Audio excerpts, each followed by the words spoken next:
He is, I mean, 28, 24 rather. 25 in terms of CS between these two.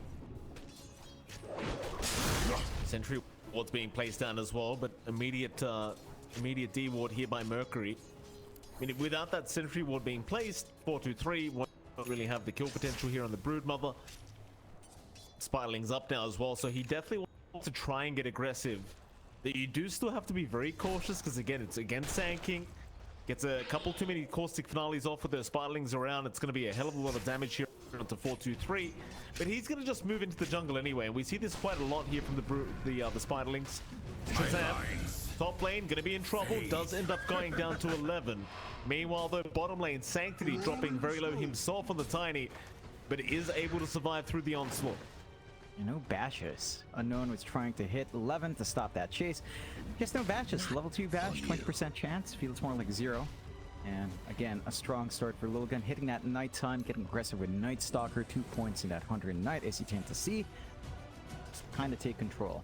As you said, 423 with the Spiderlings, just kind of running around the map, getting what he can. The camps are blocked. So a good heads-up move from Mercury on the side of Summit to prevent that overwhelming start coming through from Brood. Can always access the large camp on the right side though. So not all is cut off here for 423, and he can even just make a foray into that top jungle anyway. Is protected by a ward, and no one's counteracting that movement. So 423 will still find that farm. And Lilgun still has the time in his team. They've had a great lane for Night Stalker, pretty decent lane for Sanctity down bot and for Tiny. And it feels like for Summit, Mike, once we see those level 6s up, once we see a couple of blinks up, that's when they need to start playing. They need to threaten with that overwhelming teamfight this lineup was designed for. Oh boy, Unknown. Radiant's middle tower. He gets surrounded by the spiders, John. 423, taking him out very easily with the Broodmother. He just got outside of the web range as well, but the Spiderlings already had the block around him, and we're now the top tier 1 tower. We're going to go down very, very early. They should be able to take it out, no issues, as Mercury and Shazam trying to hunt. We'll find Ace 12. Mercury, I doubt, gets in range for the Burrow Strike and won't. He'd love to push in the mid-tier 1 tower, but he's playing Sand King, so he can't really do much. Yeah, you can only shove in with a creep wave, and you kind of want to threaten with a kill with the epicenter ready to go. Just a little bit more until the blink, 500 gold away. Maybe once that blink is up, again, you're lining up for the team fights. You're starting to look for the connections with your Sand King, with your Mars. Shazam, he's going to try and go for a run. Stroke of Fate, not getting rid of all the Spiderlings. As well, now the Broodmother just runs in, gets a very free kill for herself. It's one of those things, like, you've got to get a few more levels up for that Stroke of Fate to really get the job done against the Spiderlings. And, well, even then, 423 just not afraid. Yeah. I have a question for you, Mike. Why are spiders hairy? Like, why do they have hair? I do not know why. What purpose does the hair serve? I don't know. Actually, it does serve a purpose, though. I remember reading a documentary about this. In fact, hold that thought, John, because Unknown was in trouble, and may still be in trouble, because 423 is overtaking the Dire jungle again. There was a reason for their hairs, John. I just can't remember. But that's a very good question, John. It's just weird. They're so hairy. They're insects with hair. It's just weird. It's just wrong. You know, it's like, well, did you want to freak me the heck out? I don't know. Did you want to Google it, John, while we're still here? I mean, nothing's happening anyway. Now I'm curious.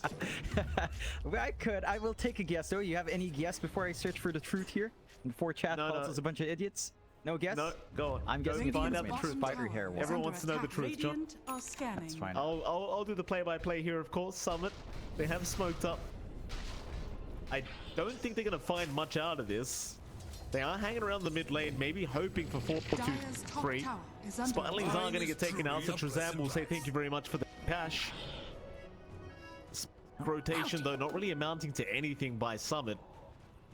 Maybe they could try for 11, but it's nighttime. Go on, John. What's the secret? All right, it's for sensory things, you know, so they can feel a little bit more around them, I guess. Because I guess Carapace doesn't have sensors, right? Like, it's not like if you pet a scorpion, you're going to feel it on their back. So the hair does allow some sensations to come true and allow them to sense more of the world. I did say something related to, like, feeling the wind. So, half a point.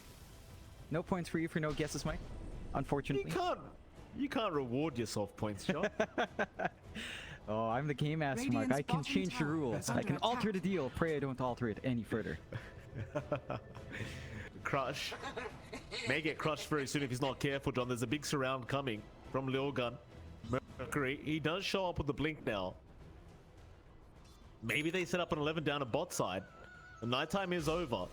He does have crippling fear, but they might be able to initiate once they have the vision over the Night Stalker. Problem Radiant's is they bottom were tower under this is under observer attack. ward. They're Radiant's gonna be courier fine. has Mercury, been he just killed. backs out anyway. The Night Stalker gonna be just fine to get himself out. Rush still sticking around, so they might Dire's end up middle popping the tower crippling is under fear. attack.